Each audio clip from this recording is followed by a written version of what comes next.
Today on Rappler, on the second day of the standoff, more clashes between the military and the Moro National Liberation Front.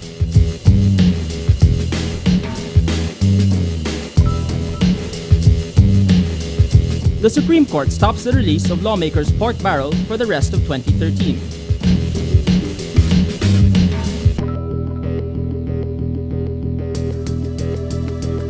And President Aquino says charges will be filed this week against individuals involved in the pork barrel scam.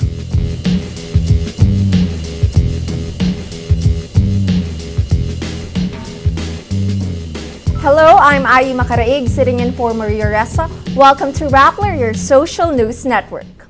Government troops and members of the Moro National Liberation Front, or MNLF, clash in two villages in Zamboanga City as the standoff enters its second day. At least 5 hostages are released early Tuesday in Barangay Talon-Talon, one of 4 villages being held by the armed men. But they also hold hostage Father Michael Ufana in Barangay Santa Catalina. Rappler contributor Richard Palcatan says the group occupied several houses in Santa Barbara and hoisted a flag in one of them. Around 2 p.m., a fire breaks out in Barangay Santa Barbara as the MNLF and government forces exchange gunfire. Data from the Social Welfare Department show the MNLF holds at least 250 hostages. Zamboanga City Mayor Beng Climaco says police blocked around 30 armed MNLF members using civilians as human shields at a checkpoint near Barangay Santa Catalina. On Monday, the group set 2 demands for the government as they threatened to mount more attacks in the city and neighboring provinces. The MNLF, which signed a peace agreement with the Ramos government in 1996, is opposed to an ongoing peace process with the rival Moro Islamic Liberation Front. The spokesperson for Moro National Liberation Front founder Nur Miswari warns that violence in Zamboanga City might spread to other areas in Mindanao. Speaking to a local radio station, lawyer Emmanuel Fontanilla says they are on a defensive posture but will respond if attacked. Fontanilla says the MNLF did not start the fighting, but authorities say MNLF members entered Zamboanga to symbolically declare independence. In central Mindanao, MNLF men under Miswari are on high alert for possible military offensives. Miswari represents at least 3 factions in the MNLF. Authorities refer to Miswari's group as MBG or the Miswari Breakaway Group. Muslimin Sema, a leader of another MNLF faction, says the Organization of Islamic Cooperation or OIC must intervene in the crisis before it's too late. The OIC is a body of Muslim countries that played a key role in the peace process involving the MNLF and previous Philippine governments. The armed forces identifies 4 other MNLF commanders leading the attacks in Zamboanga City, along with MNLF founder Nur Miswari's top aide Javier Malik. As of 8 a.m. Tuesday, at least 180 MNLF troops are spread out in Barangay Santa Barbara, Santa Catalina, and Talon-Talon, holding 163 hostages. Intelligence reports say Malik leads 80 to 90 MNLF troops and holds 20 hostages in Santa Barbara. A second commander, positioned close to Malik in Santa Barbara, holds the biggest number of hostages, 87 residents. Based on intelligence reports, the 3 other MNLF commanders are Commander Ugong, Commander Ustaj Asamin Hussein, and Commander Ismael Dasta. The Supreme Court on Tuesday stops the release of Lawmakers' Priority Development Assistance Fund, or PDAF. The Senate and the National Bureau of Investigation are currently probing lawmakers' use of their funds because of the multi-billion peso pork barrel scam. Janet Lim Napoles is accused of siphoning off lawmakers' pork barrel through dubious NGOs with the consent of the lawmakers or their chiefs of staff. After an en banc meeting, the High Tribunal issues a temporary restraining order on the release of the remaining PDAF in the 2013 national budget and the Malampaya funds. The decision is based on at least 3 petitions filed by various groups against President Benigno Aquino, Senate President Franklin Drilon, and Executive Secretary Paquito Ochoa Jr. Oral arguments are scheduled on October 8th. The House of Representatives plans to realign the 25.2 billion peso Priority Development Assistance Fund to national agencies. Under the proposed 2014 budget, the amount will be removed from the discretion of the lawmakers. House Speaker Sonny Belmonte says this is an effort to find a way to discontinue district projects. On Tuesday, the House leadership convened a 5-hour closed-door session, but House Appropriations Committee Chairman Isidro Ungab says lawmakers have not yet agreed on what to do exactly with the amount. In an interview after the meeting, Belmonte says lawmakers are considering integrating the amount into the budgets of several government agencies. Abolish the 25.25, pero we want to integrate them into these departments. And when you integrate them into the department, they become subject to the rules, policies of those departments. Tiyatanong ninyo, ma-access pa ba namin yon? Like anybody else, we can access it. President Benigno Aquino says the government will file the first set of charges in relation to the pork barrel scam not later than Monday next week. Speaking to reporters, Aquino says there's a possibility the charges can be filed by Friday. I will be given, as I promised you all, a briefing on what the lawyers call the theory of the case, the evidence that supports the theory of the case. Kaya hirap naman na sabihin ko may kaso by Friday or Saturday na final na hindi pa ako na-brief na tapos specify kung sino yung charge. Reports by state auditors and the media show dubious NGOs linked to the alleged scam mastermind Janet Napoles siphoned off lawmakers' pork barrel for ghost projects. There appears to be a pattern of lawmakers endorsing the NGOs for alleged kickbacks, implementing agencies continuously releasing funds to these NGOs despite adverse findings by state auditors and lawmakers' signatures on endorsement letters being forged. Aquino says there is an ongoing probe into operations of syndicates similar to Napoles. Reacting to a series of photos showing him with pork barrel queen Janet Napoles, Senate President Franklin Drilon says he met Napoles in social events but the photos don't mean anything. On Monday, TV network GMA7 showed several photos of Drilon and his wife Mila with the Napoles couple at a party in Taguig. In a press conference, Drilon says he attended less than 10 social gatherings hosted by the Napoleses. He says he and his wife were invited to the dinner because Mrs. Drilon is an active church worker. Napoles is known to support religious causes that her late mother used to help. But Drilon says his pork barrel never went to Napoles or her NGOs. He adds, you can go through the DBM COA websites with a fine-tooth comb. You will not see a single peso of my PDAF being assigned to a single Napoles NGO. A whistleblower in the pork barrel scam probe says Napoles tried to get close to Drilon to access his pork barrel. The 2013 mining conference opens today, highlighting a key issue: whether or not taxes that mining companies pay should be raised. Judith Balea reports.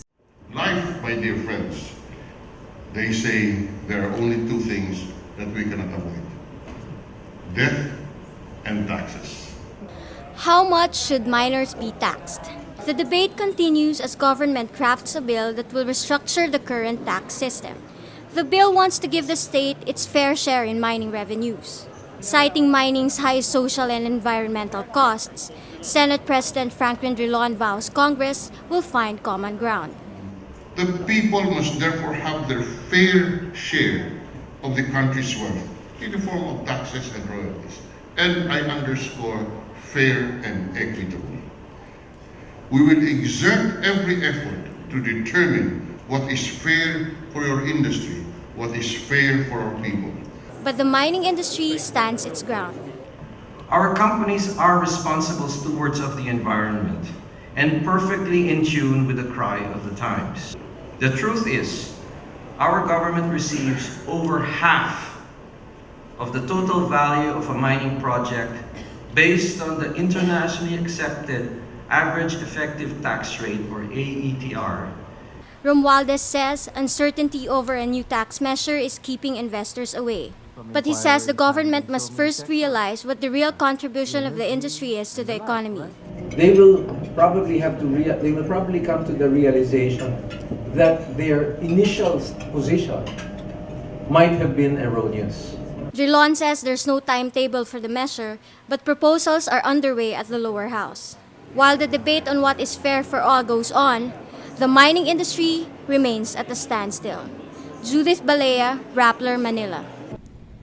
Moving on to world news, U.S. President Barack Obama says a Russian plan to secure serious chemical weapons could be a significant breakthrough, but adds U.S. strikes on Syria are not off the table. On Monday, Russian Foreign Minister Sergei Lavrov urges Syria to place chemical weapons under international control and have them destroyed. On Tuesday, Syria's Foreign Minister Walid al-Mualem says Damascus already agreed to Russia's arms plan. Obama is seeking congressional approval for limited military action against the Syrian regime's alleged use of chemical weapons against its own people. In a TV interview, Obama expresses caution about Russia's proposal, but says it would be taken seriously. He adds, "I think what we're seeing is that a credible threat of a military strike from the United States has given them pause and makes them consider whether or not they would make this move." 4 men accused of gang raping and murdering a student on a New Delhi bus last December are found guilty. On Tuesday, an Indian court says the 4 are found guilty of gang rape, unnatural offenses, destruction of evidence, and committing the murder of the helpless victim. The sentencing hearing is set on Wednesday. In December 2012, the 23-year-old student was attacked by the men who took turns raping her and beating her with an iron bar. The case sparked angry protests and led to tough new anti-rape laws. Let's now look at Rappler's Wrap for today, a list of the 10 most important events around the world you shouldn't miss. At number 7, Pakistan's new president Mamnoon Hussain takes office September 9. A respected businessman from the financial capital of Karachi, Hussain is Pakistan's 12th president. He was elected on July 30th by members of the 4 provincial assemblies and the federal parliament. He faces challenges to overcome a Taliban insurgency, resolve an energy crisis, and repair the economy. At number 9, photo and short video sharing app Instagram is growing. The Facebook-owned service says it is now a community of more than 150 million people. Instagram says more than 50 million users joined within the last 6 months, with more than 60% of users coming from outside the US. The Wall Street Journal says Instagram is considering some form of monetization like advertising within the next year. And at number 10, former NBA basketball star Dennis Rodman announces plans to organize friendship games between the United States and North Korea. He says the first game will be on January 8th, birthday of North Korea leader Kim Jong-un. He also agrees to train the North Koreans for the 2016 Summer Olympic Games in Rio de Janeiro. For the full top 10, visit Rappler.com's The Wrap. In sports, Rafael Nadal claims his second US Open title and 13th Grand Slam crown Monday when he defeated world number 1 Novak Djokovic in a long-busting final. Nadal adds the 2013 trophy to his 2010 triumph when he completed a career Grand Slam. Nadal tallies a season record of 60 wins with only 3 losses. Monday's win puts Nadal closer to Roger Federer's record of 17 majors and puts him 1 major behind Pete Sampras. 10 outstanding teachers are being honored on National Teachers Month. What drives these unsung heroes? G. Geronimo reports.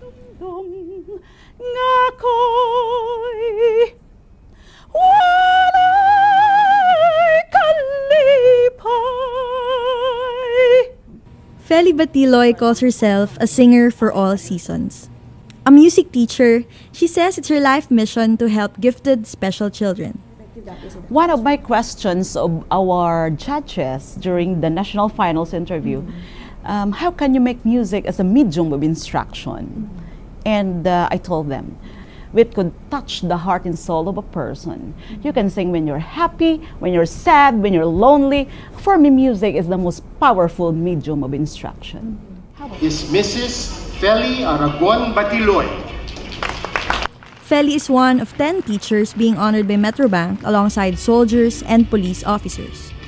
Education Secretary Armin Luistro says, today's soul-searching nation needs ordinary people to show the way to integrity. Our second awardee, Mr. Marcelo Tasio Otingay. Like Feli, Marcelo Otingay and Emeline Espiritu bring their passion to their classrooms and communities. Marcelo helps put up libraries in indigenous people's communities. It is still my passion to serve. I think that is innate in me. Even when I was young, I feel it. Magaan ang iyong loob. Kahit na wala kang pera, okay, wala kang resources, kung yung ginagawa mo, parang mag-asa ka kalooban. Emeline uses science to raise environmental awareness among her students. Nakakalungkot isipin na nagiging popular ang programa sa environmental science dahil may mga kalamidad na nangyayari sa ating kapaligiran. I hope to see the day when there will be no need for a Bachelor of Science in Environmental Science, because then that means we have solved the environmental problems that we face, no? So magiging irrelevant na itong course na ito. For Marcelo, teaching is a service, not just a career. The common denominator for 10 passion-driven teachers. G. Geronimo, Rappler, Manila. Every story on Rappler has a mood meter which gives you 8 emotions to choose from. Click how you feel and your vote comes down to the Mood Navigator in the middle of the front page, which crowdsources the mood of the day. It also gives you the top 10 stories that got the most clicks. Let's take a look at today's Mood Navigator. The big story in politics makes it here. SC stops release of PDAF Malampaya Fund, has 84% of readers feeling happy and some 6% inspired. In education, here we have UP ADMU UST lose ground in world rankings, the global ranking of universities. It has 66% sad and 14% happy. But if you take a look at the circles, most of them have to do still with the ongoing crisis in Zamboanga. Here, troops in gun battle with Miswari's followers. 56% of people feel angry, 23% annoyed. Zamboanga Basilan at a standstill also has 53% of people feeling angry, 28% sad. All contributing to the mood of the day. Today, most people are angry. That's Rappler's Newscast for today, Tuesday, September 10, 2013. Visit Rappler.com and watch your newscast Monday to Friday. Tell us how you feel on our mood meter and help us crowdsource the mood of the day. I'm Ayi Makaraig, and as we say at Rappler, tomorrow begins today.